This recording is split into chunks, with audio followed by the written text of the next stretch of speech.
morning, everyone. All right. So, it is Thursday. Gosh. What are those people? They're cleaning their windshield or vaping. Can't tell what's going on in that car in front of me. So, today I'm actually going to talk about A.J. Miller. Because someone asked some questions regarding A.J. Miller and some of the teachings that he has done thus far. And some of the questions that were asked of me was if I could talk about things that I don't understand or things that I think that are wrong that AJ is sharing. And then I asked for, actually what, like exactly, what's prompting the question, to give me a little bit more information. And they came back with, they wanted to know, gosh, now I'm trying to remember. I read it not too long ago just so I can remember. Now I can't remember. They wanted to know, well, they wanted to reconcile the fish story.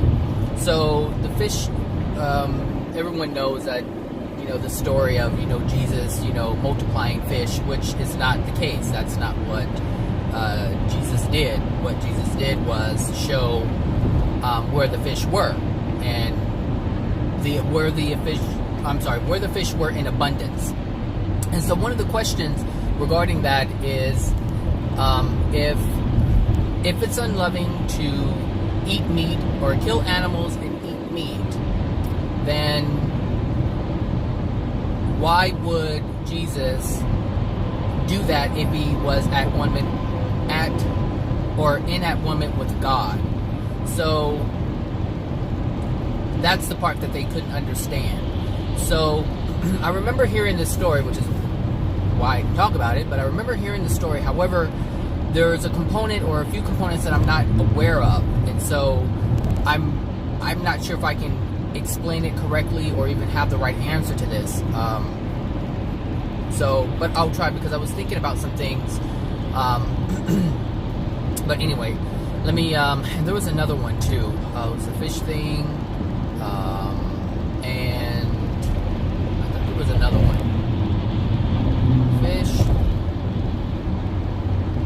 I think that was it. I think it was the two things. It was like they understood that. They understood like the not eating of animals or not killing animals, but it was I guess the real question is about why would Jesus do that if it's unloving? Because that degrades our soul. That's what it was. It was the degrading of the soul. So that's what I'm going to talk about today. So the first question that was asked of me is there anything that I do not understand? Well, there isn't anything that I don't consciously understand. Everything that AJ has ever presented, I have understood. Like I understand exactly what he's saying and why he's saying it and the reasoning behind it. I have no questions whatsoever regarding that.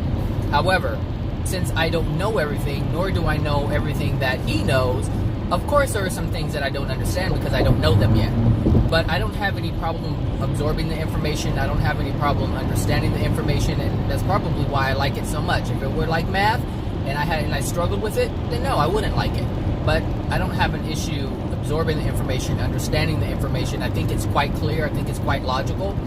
And because I believe I'm so open, I'm able to not only understand from the current perspective, which is always our perspective, no matter where we are, is always a limited perspective, because there's always more to be known. There's always more knowledge to be had.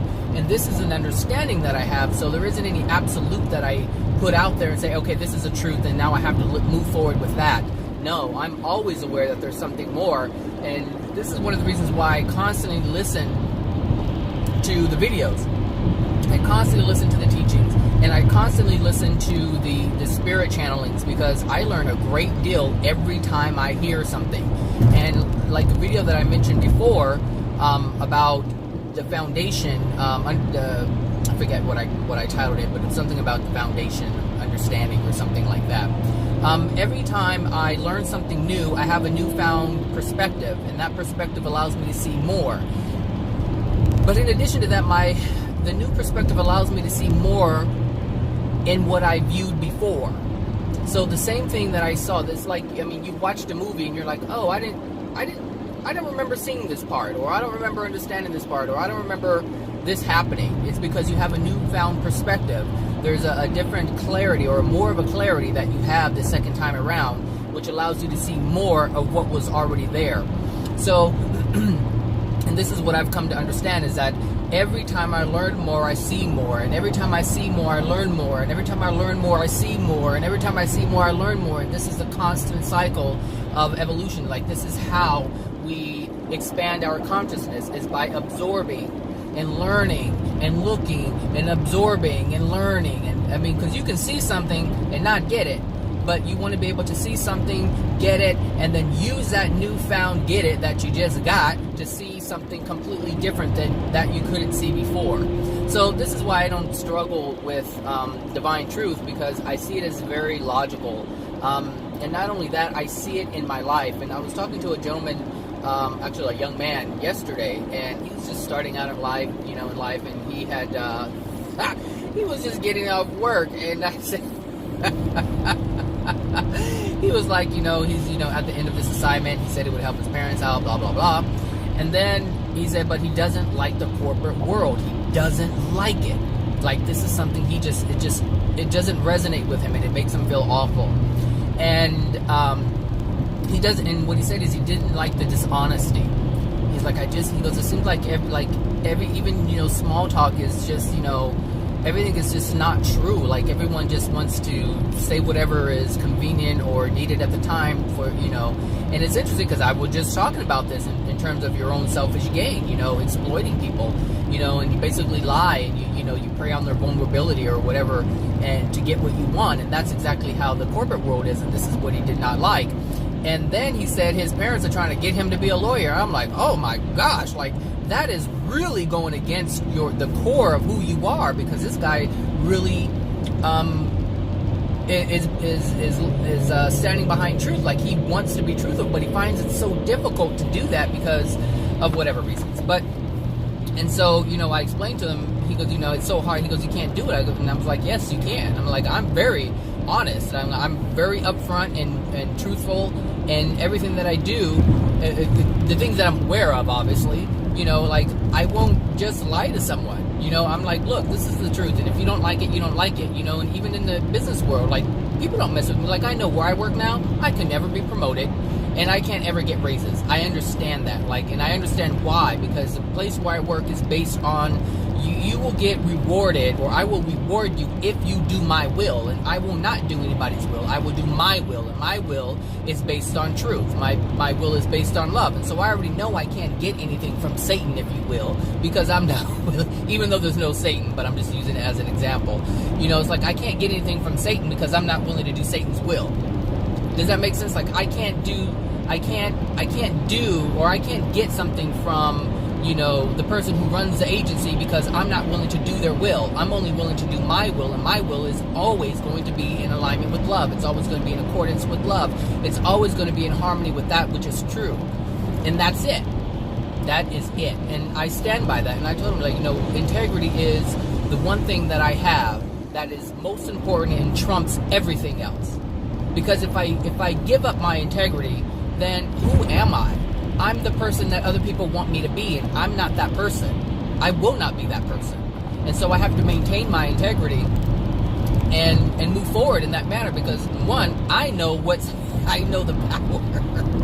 I know the power of integrity. I know what that means for me and my future, especially when I pass from this world. So I'm not willing to give it up for a couple of dollars more per hour or a couple of cents more per hour. No. Because the universe is supporting me right now. Like I said, I have a 4-bedroom home. I'm cool. I don't even pay for the darn thing. I was given, basically for free. So I'm fine. I am okay with what I got. And it's making me income. So I mean, all these different things. It's like you have to look at what you have. There's a difference between being okay with what you have and understanding that your soul condition is what is sustaining this. Like my soul condition, my current soul condition is sustaining everything that I have, and I don't have to work hard for it. I don't have to do extra for it. I just have to engage in the universe a little bit. That's it. We live in a society where you have to work to survive. That is something that's known. So it's not like I need to get over. Anyway, so that's that. So back to the question. So no, I don't have any difficulty understanding the material. I actually like the material. I like the clarity that it brings, because it exposes things that I'm doing that I don't want to do. And that's probably another reason why I don't find it difficult, is because I have a true desire to learn, to be better. Like I want to be better than I am now, and I want to be better than any man on this planet. That's my goal. I want to be more loving. I want to live in harmony with love. Like, the world is not appealing to me. It's not appealing. It's not appealing at all, because everything about this world is about you have to screw yourself or someone else in order to get something. And you may not see it, but that's exactly the structure of the world, which is why the souls are so degraded on this planet, because of the way we operate. We operate from exploitation. We operate from lying. We operate from manipulation. We operate from not loving one another. We operate from hate. We operate from rage. We operate from control. We operate from all of these different ways or avenues coming in to our existence. And so I don't want to do that. That's not who I am. And if that means that I can't have all the things of the world, then fine, so be it. I'm okay with that. Personally, I'm okay with that. But if you desire things of the world and the only way you know how to get it is from the world, then of course the stuff is not going to resonate with you. It's not, it's like, the life coaching thing. It's like, okay, I can do life coaching, and the main reason why I haven't started life coaching is because I have issues with charging people for helping them understand themselves. Like, it's no different than saying, hey, you can't have access to this unless you pay for it. That's it. You can't have access to water unless you pay for it. You can't have access to housing unless you pay for it. You can't have access to food unless you pay for it. You can't have access to truth unless you pay for it. It's the same thing. And this is one of the reasons why I've backed off. And I'm like, I don't know how to approach it yet. I do know how to approach it. Like, I do want to do it on a donation basis, but I haven't set that up yet. And one, because I just haven't set it up yet for many different reasons. But that's one of the things that I've been struggling with. In addition to writing the book, I'm like, okay, well, if I write a book and I have it published, then, obviously people have to pay for the book. It's like, for me, it's like they're still paying for truth. And I'm like, I have issues with that, which is why I haven't moved forward with it. That's actually the main reason why I haven't moved forward with it, because I haven't quite figured out how to do that without selling it, if that makes any sense. So it's like, you can't have, like, there isn't any publisher out there that's just going to publish it for free, and it's like, I don't have the means to publish it myself and mass produce or do anything like that. I mean, sure, I can make an ebook. I guess I can do that, and whatever. But, I guess that is one way I can do it that I really didn't think about before.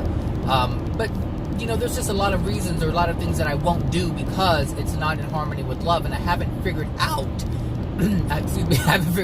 exactly how to move forward with that in a way that is in harmony with love, if that makes any sense. So let me get some of this coffee on this side.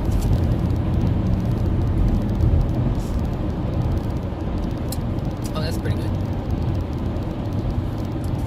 Actually, that's actually really good. So yeah, understanding. I don't have issues understanding it.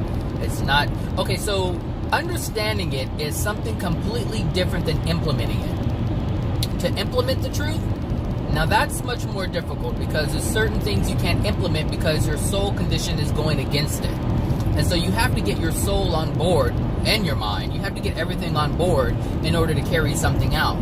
Now I can carry something out and say, oh yes, I'm living in love, I'm living in love. And New Age people do this all the time. They're walking around with their degraded soul state, arguing and cussing out everybody who's not believing what they're believing, or is believing something that isn't true, or they believe is true. Excuse me.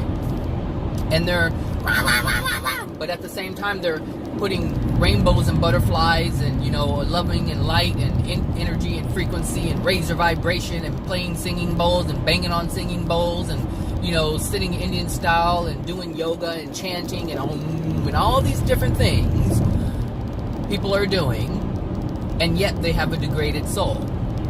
So yes, I can walk around and do things and say I'm loving, but that doesn't mean that I'm loving, because if you are something, it has to be on a soul level. It can't be on a mental level. You can't walk around and saying, you know, I'm a police officer in your mind when in actuality you're not. You know, it's like you can't even play a role, an acting role of an officer and say I'm an officer, because you're not. Because there's a definition of what that is. And if you're not that, then you can't be that. So you can only be what you are. And so if you are unloving, then that's what you are until you change your soul condition and become more loving. And this is the importance of what AJ is teaching, is you have to become these things in order to actually claim these things. Like, you cannot claim to be loving if you're an unloving person. Like, I mean, there's guys who are like, hey, you know, you look pretty, da-da-da-da-da, you know, and I was watching a movie yesterday, and I was watching some movie called, what was it called? Something about kings or something like that. And it was because it had Halle Berry in it. And Halle Berry has had kind of a dive in her career. And there's a reason why she was kind of like excommunicated, if you will, from Hollywood for a while. And the new roles that she's getting they're not as big as they once were. And so I wanted to see this movie that she was involved in, because in the beginning, Halle Berry only played certain roles. And at one point, I remember, she said, you know, she was actually one of the few actresses who would never show her body nude. Like, she wouldn't show her breasts, she wouldn't do any of that. But come Monsters Ball, she not only did a role like that. This is interesting, and I know this is why she's experiencing what she's experiencing. See, Halle Berry had a sense of integrity, and she gave that up. She exchanged it she allowed someone else to convince her not to uphold the integrity that she had for herself, the respect that she had for herself. And so she wasn't willing to sell herself in that manner. She was willing to play roles. It didn't matter which role it was. And they were basically decent roles, and you didn't see any nudity from her.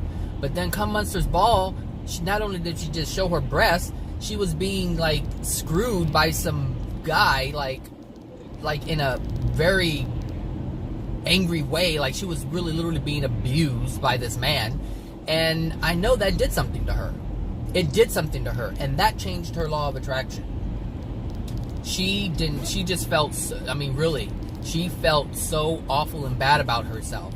And then this is how her law of attraction changed, because she changed. But she allowed someone to come in and guide her, and she used her free will to take it. And this is why it is her fault. Like, it's all her doing.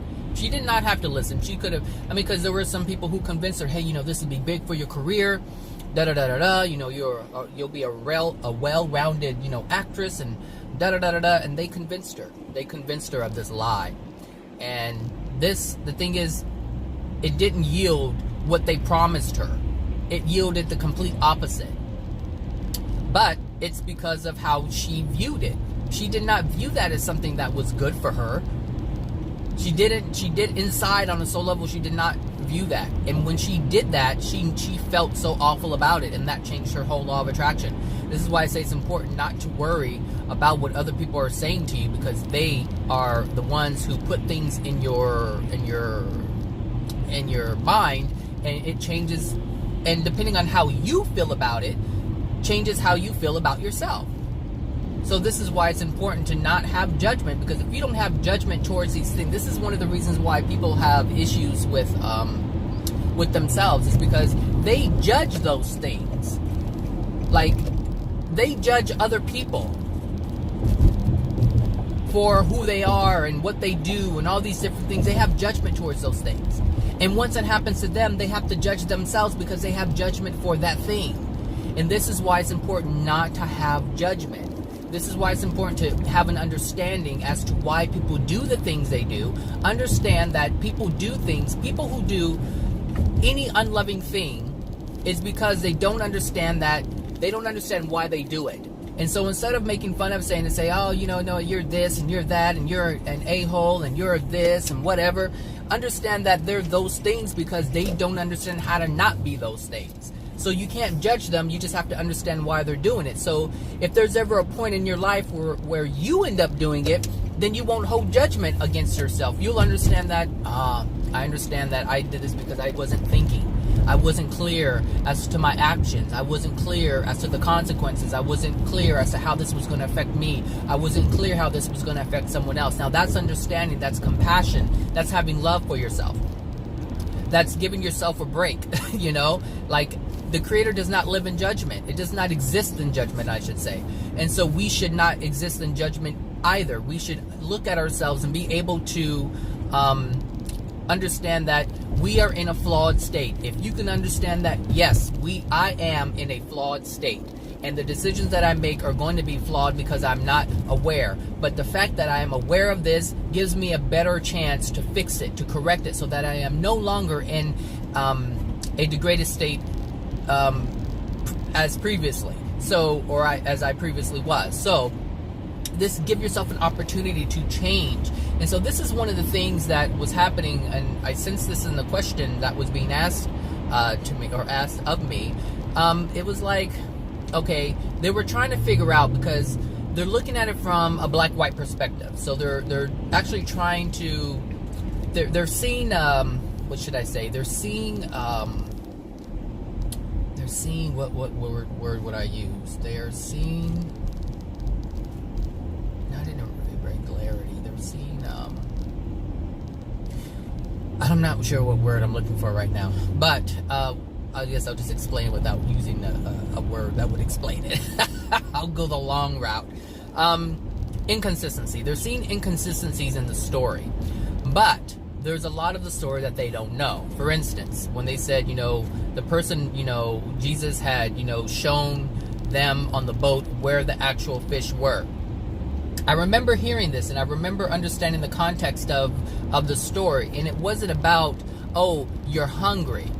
It was about, this is what I'm able to do. Because understand that Jesus was the first one to actually be at one with God from our planet. I'm not talking about any other planets. Yes, there are other worlds out there.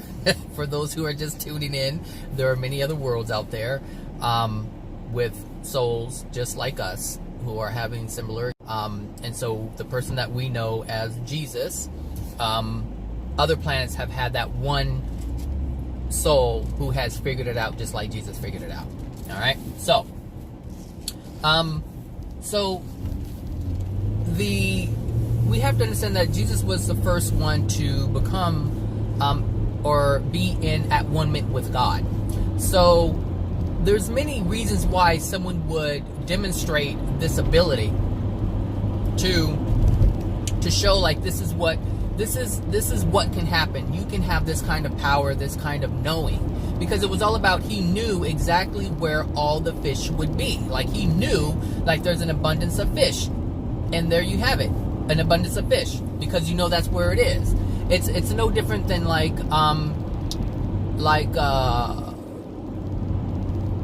Moses, I think. Was it Moses? I think it was Moses. Could have been Jesus. I get those stories mixed up because they all make them look the same. They're all wearing some kind of potato sack stuff, robes or whatever. But the one with the water, I think that was, or was that Noah? Lord Jesus, I don't know. I do not know. I am not a Bible thumper, so I don't know the stories that well. But I remember there was one of them with water. And it was in the middle of the desert, and all of a sudden, there was this water that was just coming out of the rock. I think he hit it one time, and water started coming out, whatever. Because it was an underground, what are they called? Underground springs? I don't know what they call those underground water wells or whatever. But there was water there. And they thought it was, the way the story is told is that God has provided for us, but there's a reason why he was led to that area, of desert where there was rock and water underneath the rock. So, just like, you do this, we do this every day. Like, we know exactly, it's like, oh, something just told me to go here, and this is where I found it.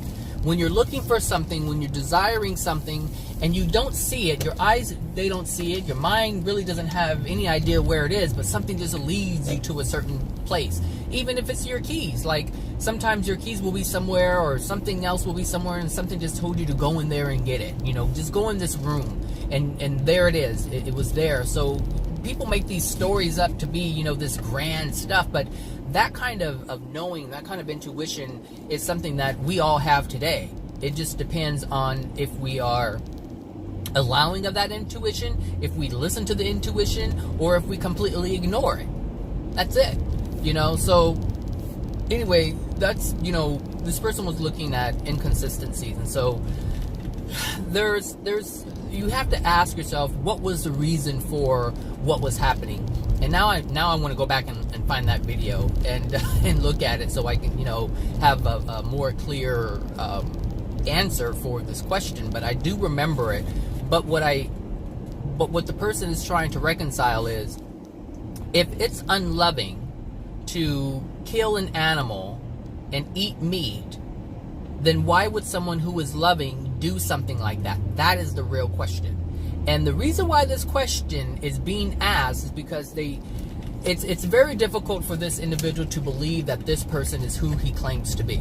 So it's very difficult for them to accept that AJ is Jesus. That's really hard to wrap your head around. I don't have any issues with it. But again, I didn't have any clear definition as to who or what Jesus was. Like, it was very loose. I mean, even though I grew up in a Jehovah's Witness family, I was a little boy. So it wasn't like I was sitting in Sunday school, I just, if I was coloring a picture of Jesus, I just saw it as being a man. I didn't know who the man was. I didn't, understand, that God sent this man. Like, that's not a belief that I had. So I don't have anything blocking me from believing that this man is who he is. However, I do have a lot of evidence that has been presented to me that would support that he is who he is. Because when you look at what he's talking about and what every other man has claimed to be, claim to have a connection with God has talked about, it's completely different. Completely different. Like, when I think of all the pastors and preachers out there who actually regurgitate the same nonsense, the same lies, the same lack of understanding, it's like, okay, well, how can you really get out of? And this is before I knew Jesus. Like, it didn't mean anything. Like, it's like, okay, it seems like it's just their opinion. All of them are saying something different. So how can it possibly be the same?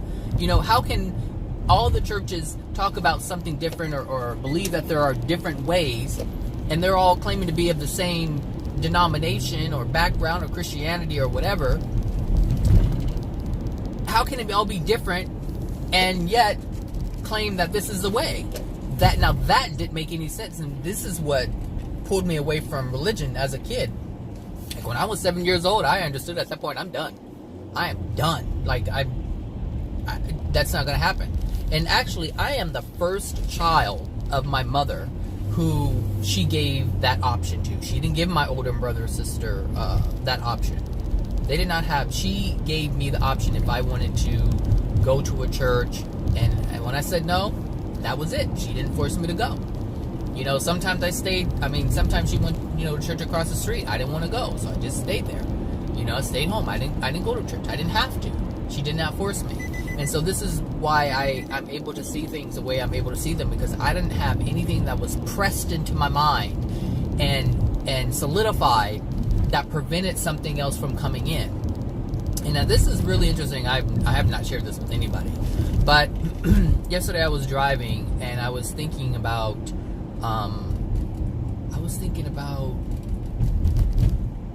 when I was a kid and I first asked my sister who this man was, which was Jesus. In my book of Bible stories, there was a picture. I think I mentioned this before, but not completely. I mentioned it before, and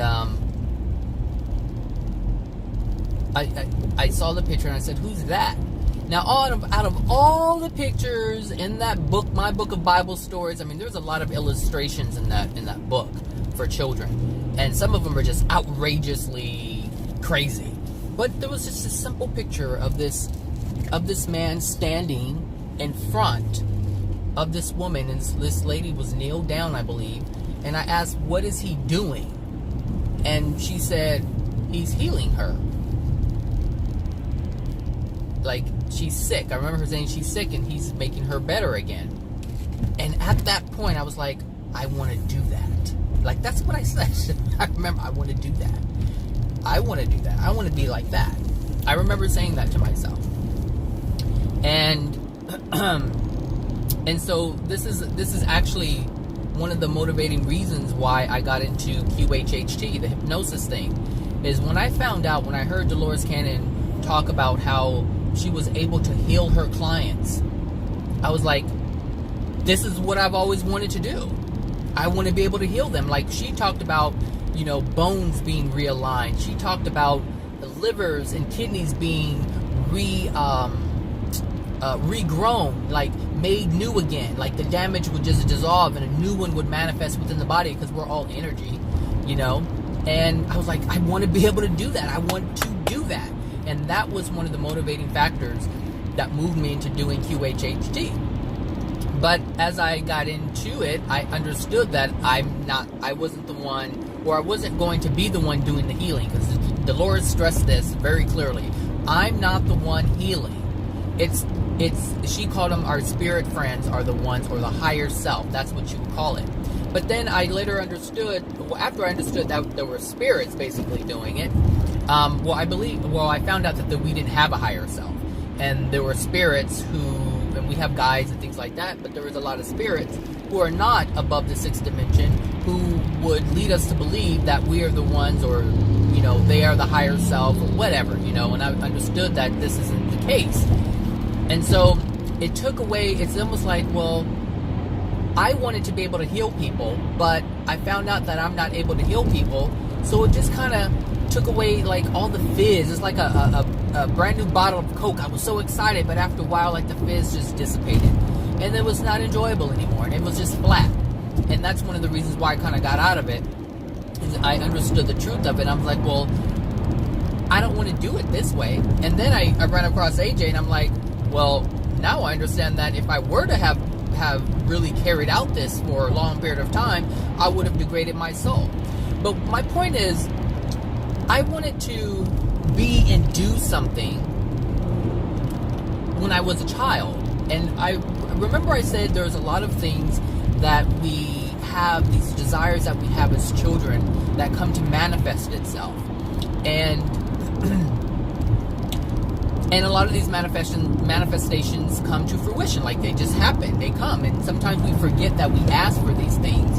But we still get them, because when we asked for them, we didn't have any resistance. And as long as we don't have any resistance to those desires that we had from when we were a child, because if you really think about it, that's the time when you create the most, is when you're a child. Because you don't have anything to block your imagination. And on some level, your parents encourage it.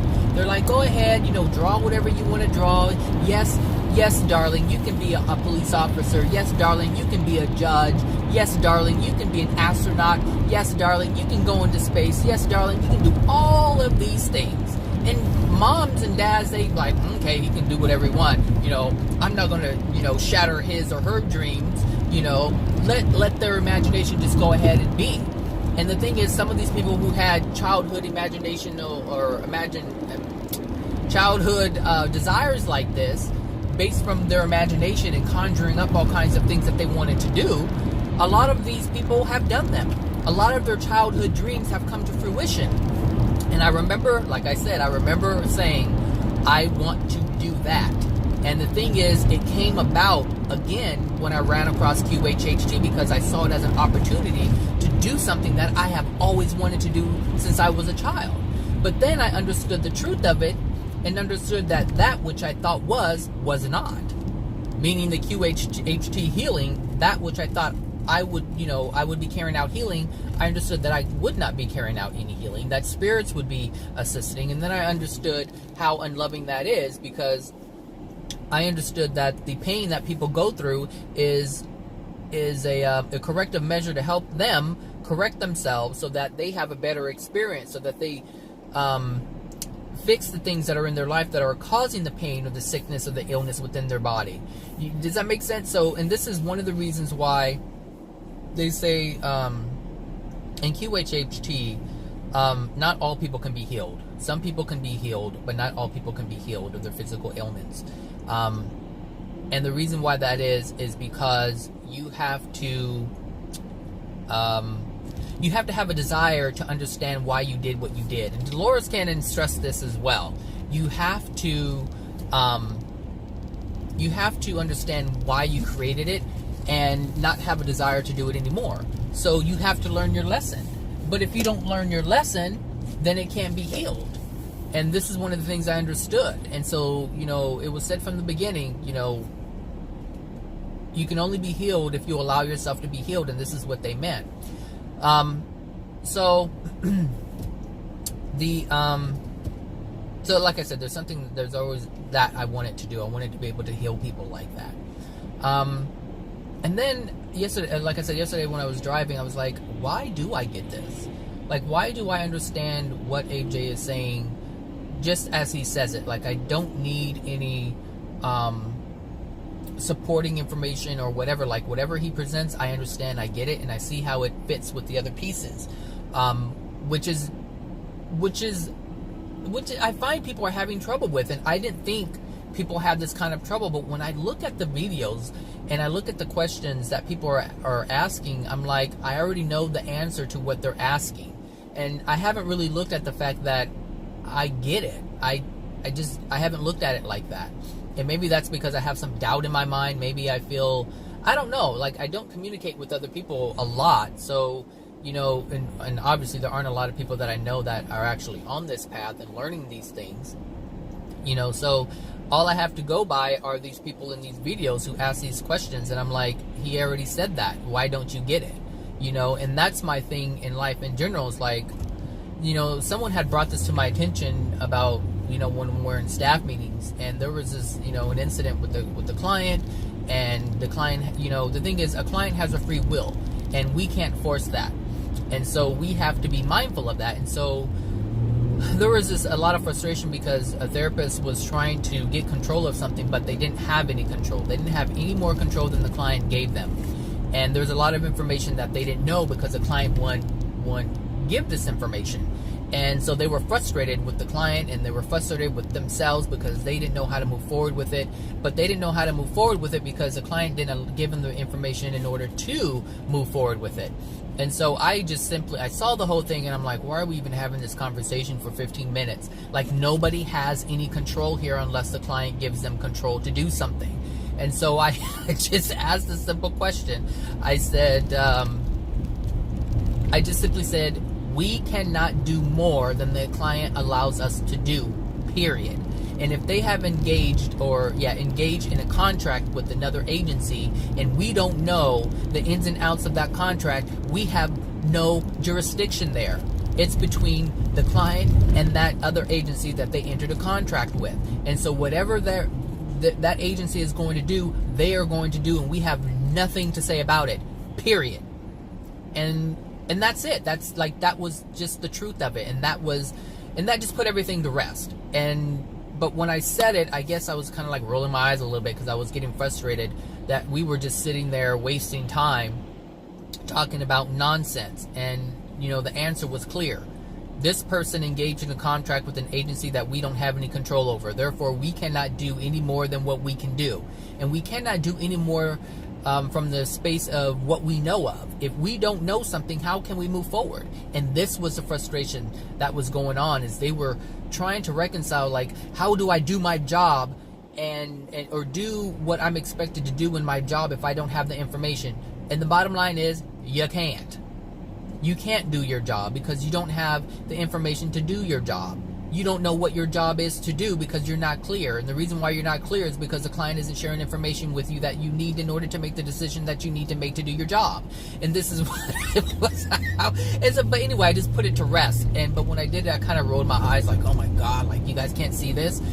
And so I guess, I don't know. I see things, I pick it up, I understand it, and there isn't any confusion. The only thing that's confusing for me is putting into action the things that I have learned.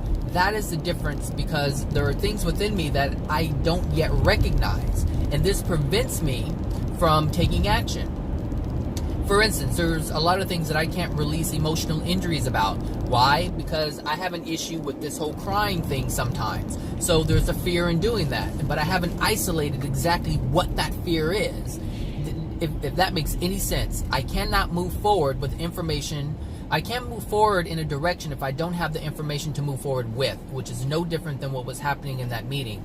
And just the fact that I'm having this conversation is allowing me another avenue to go down in order to figure out what's preventing me from doing it. So, you know, when we look at the things that, like, when it has to do with, well, anything in life, whether it's a divine truth or something else, there's something that we don't understand. And if you don't understand it, it doesn't mean that it's not true. It just means that there's a component that you don't yet have yet. And if you really want to truly understand, you'll find out what that component is. Like, I have a friend who actually emailed AJ because there was a question that they had, and I didn't fully have the answer. Well, I didn't think I had the answer. Actually, I felt I had the answer, but I didn't think the person was going to accept it from me. So I said, you know what? Send an email to AJ, ask him yourself. And they did, and they got an answer. Now, how they interpreted that answer was exactly how they wanted to interpret it, because I was told what the answer was, but the answer, how it was told to me, was based on how they wanted to accept what is, or accept what they wanted, or they accepted it the way they wanted to accept it, I should say, because I know there was more to that they didn't even mention. And I'm like, why isn't this person mentioning this? And we've talked about this a lot of times, and the reason why we've talked about it is because I've heard it from AJ. So I know that there's a component that this person was leaving out, but I said, hey, you know, go ahead and email. So if there's a question that you have, if there's a doubt that you have, then send a question. You know, it's not that difficult to write a question to somebody. You know, that's what questions are for, to be answered. And you'll get your answer. You may not like the answer, but you'll get the answer. So, let's see, what was the other thing before I get to work? I think that was it. Just the fish thing, and that's what I want to point out. When we're listening to I guess, you know, the historical accounts of Jesus's actual life versus what's in the Bible, we have to understand timelines. We have to understand that there was a long time that Jesus was not of the Jesus we know. There is a lot that of his life that where he wasn't even on the path of divine truth.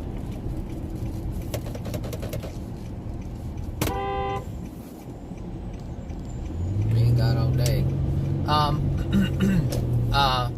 So, you know, there was a lot of time when he was gradually getting to that place. And so I'm not sure if he was already at one minute with God when he did the fish thing. That part I'm not sure of, which is why I want to go back and find this video. And if I'm not mistaken, I think he was wearing a blue shirt. I think he was wearing a blue shirt, and there were 2 white chairs. So I have to go back and look for it. Gosh. Well, that kind of narrows it down, because that's how I know which video was which, if I watched it or not, is if he by the background and the color of his shirts. He always wears these, you know, vivid type different shirts, and the background changes because the venues change, and so that lets me know if I've seen this or if I've watched this video or not. But I think he was wearing a blue shirt, and there were 2 white chairs on the side, and there was white carpet, and he was barefoot. I think that's the video. I have watched countless hours of these videos. Like, when I first started, I would watch, you know, 8 hours a day, 10 hours a day. I would just listen to it, absorbing information, just, you know, getting it. Which is why I'm able to talk about the subject matter or different subject matters about the universe, the universal laws, and how they affect us in the soul and the spirit body and all these different things.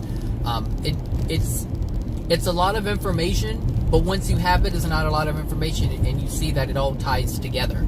Like, everything is just woven together in one one piece of string touches another piece of string, and it's just like that. And that is how the fabric of the universe is created, by all these different laws interacting with one another, just energy crisscrossing, affecting each other and doing all kinds of things. and in that respect, yes, we are all one because we're all connected, but we are individuals as one. And this is where I have issues with this whole we are one movement, because we're not all one. We are individuals. And so, but because of this black and white thing or duality that people live by, it's hard to accept one thing, without denying another. And this is part of the issue that this person has with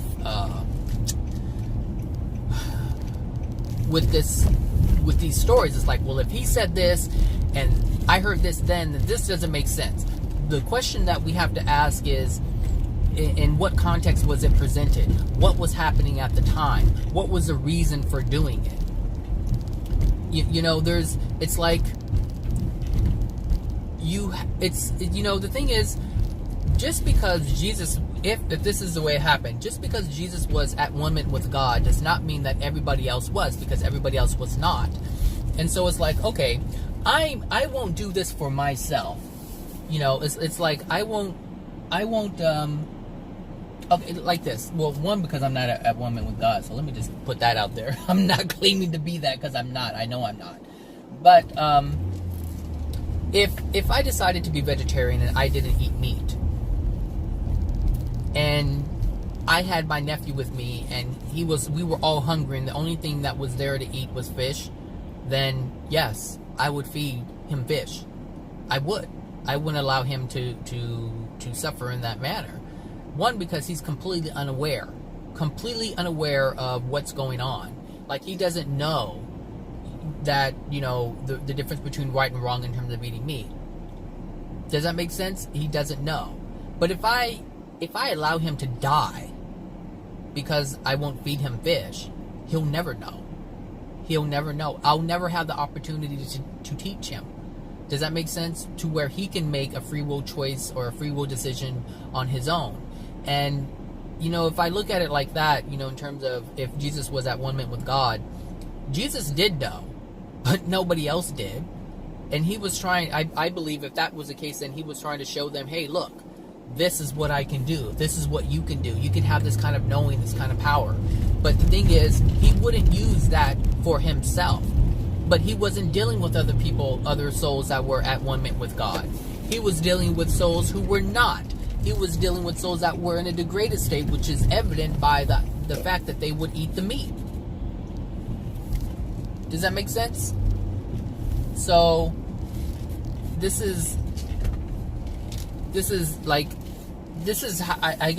guess you just have to look at what was going on at the time and when it was going on and why it was done.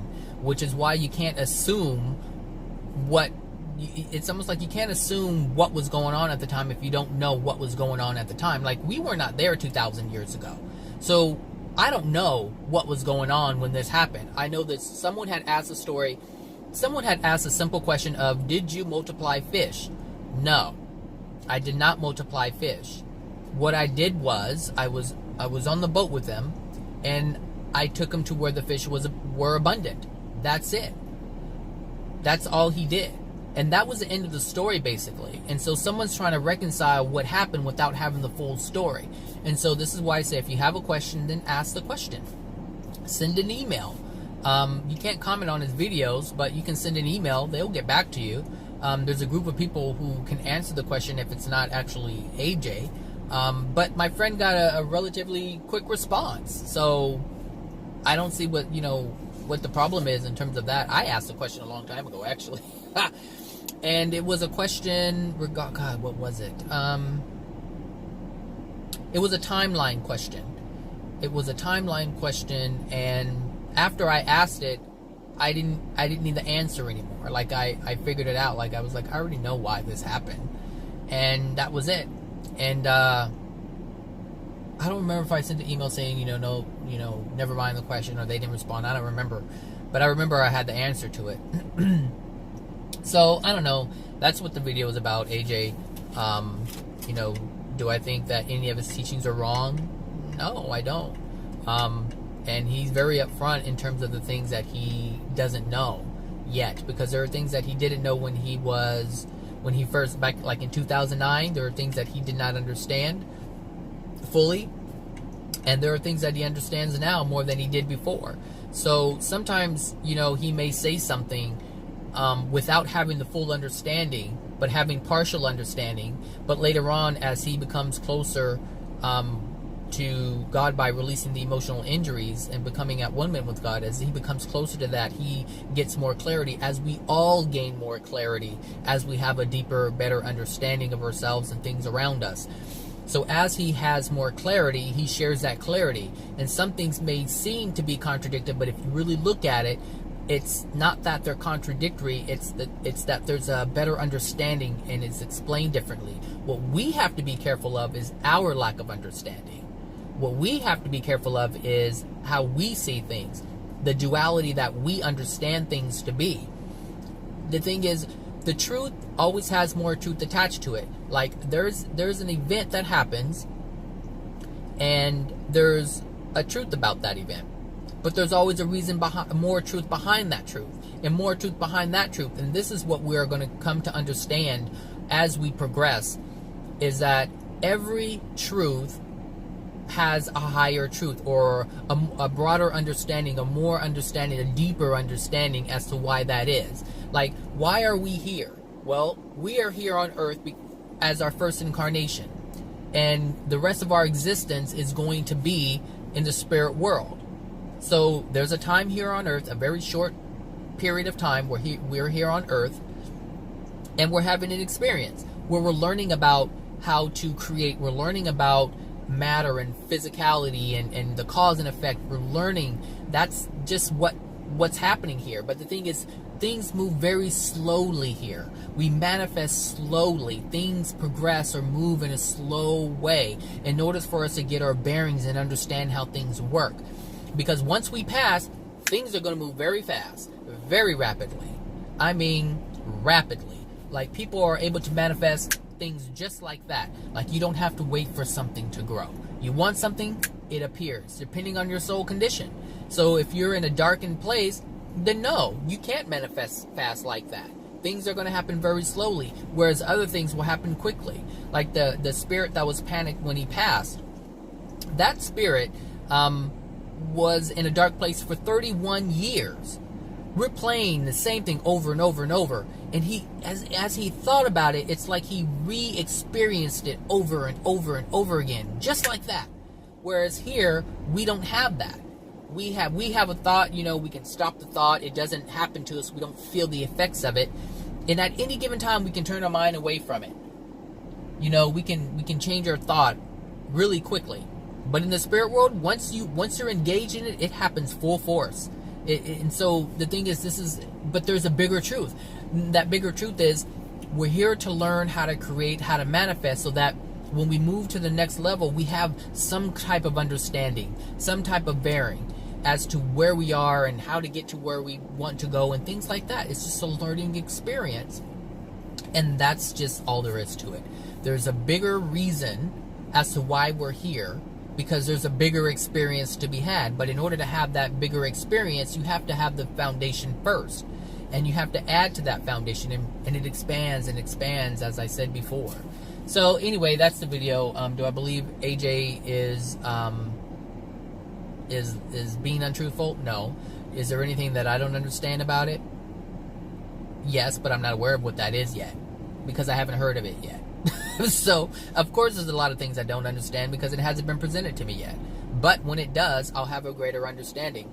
And I did not get to what I was going to talk about in terms of that feeling that I had yesterday.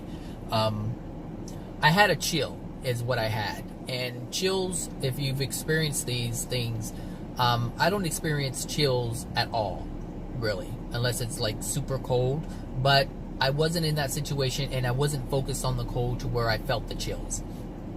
So I had asked myself, I was like, why do I understand this stuff so easily? Why do I get it? Like I understand, I get it. I get it quicker and faster and deeper than other people are getting it. And I asked myself, I was like, why is that? And then I was going back to how we manifest things, and I was like, I understood that this time around, understand that anybody can be at one with God while on earth. Jesus, there was nothing particularly special about Jesus other than emotional injuries not being transferred from his parents at conception. That was the only thing that Jesus had that the rest of the population did not have. Every other soul had their emotional injuries from their parents, and Jesus did not have that, which gave him a better opportunity to make a clear choice. He had the same clear choice that Adam and Eve had. So he was able to be in that position of not have anything within his soul to bog him down other than the events that he had experienced from people, but he wasn't born with it. So Adam and Eve were actually, or a man and a man were actually created in perfection. And because they were the first, they didn't have any emotional injuries from any other beings because they were not created like everyone else. So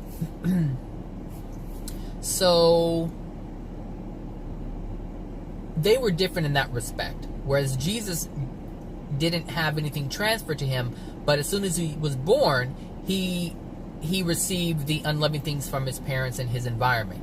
But he still had an upper hand. And so he had more of a chance to make a decision based on right and wrong. So based on the things that were within his soul, he would make a decision from that place. But because he didn't come from a degraded place, he was able to make better decisions, which allowed him to become at one with God. So the thing is, anybody on this planet is able to, has a potential to become at one with God, which is what Jesus did in the first century. So this time, just because Jesus is here does not mean that there isn't anybody else who can get to that place. The only difference is we have to work from lower on the totem pole, if you will, in order to get to that place. Like, we are so deep in the pool, underwater, we have a lot to swim up in order to get to that place. Does that make sense? So I had asked myself, I was like, why do I get this stuff? And I just asked a simple question, and it was kind of like one of those daydreaming questions where you just kind of like you're there but you're not there, like you're so deep in thought. You know, it's like I was driving but I really wasn't driving. Like, there was another aspect that maybe my guide was driving because I was so deep in my thought and I wasn't focused on my physical. And when I asked the question, I was like, is this a potential? Is this like an opportunity for me to be that? And this huge, just like right now, I swear I just got another chill out of nowhere. And the biggest chill came about on my entire body, and it was so strong. And I was like, whoa. And it was so strong, it brought me back to my physical reality. Like, I was no longer in La La Daydream land, question land. Like, it brought me back to my physical body. And I felt the chills, and it wasn't just like on my arm. Like, it was my entire being, like my entire physical body had a chill on it. Just like a moment ago, it just chilled when I asked that question. And anytime you have a chill like that, there's a message being sent to you by your guides or your guardians. Like, these are ways that they're able to communicate with us in the physical, because that's how we learn, is through the physical, our physical experiences, which is why we keep getting all of these law of attraction physical experiences, whether it's feelings or emotions or events. All of them are physical in nature because that's how we understand things to be. We're not in a place where we can just communicate with our guide, you know, or communicate with our guardian, like just, you know, in the mind. Like, most of us are not in that place. So messages have to be delivered in a way where we are able to understand them and receive them. So anyway, I just wanted to say that because I do have a strong desire to be at one with God. That is one of my biggest desires, which is why things on this planet do not appeal to me anymore. Like, it's because I understand what it is. I understand why these things are all created, why theme parks are created to have fun. But as we're having all this fun, as you're going out and having wine, as you're going out and being a thrill seeker, as you're going out and doing all these different things, there's something that we're not paying attention to, and that is ourselves. And if we're in a degraded state and we can only focus on having fun, then where are we really moving? We're not moving anywhere. We're in the same place having different experiences, but they're not more enjoyable. If they're not authentic in terms of its enjoyment. They're physically enjoyable. Yes, we can create this using our will, but on a soul level, we're not changing. And that's what I have an issue with, and that's what I want to try to get to, which is why this information is so important to me and why I talk about it all the time. You know, so anyway, I just wanted to put it out there. Anyway, let me go ahead and get to this office. I hope everyone has a great Thursday, and I will talk to you guys later. All right, bye now.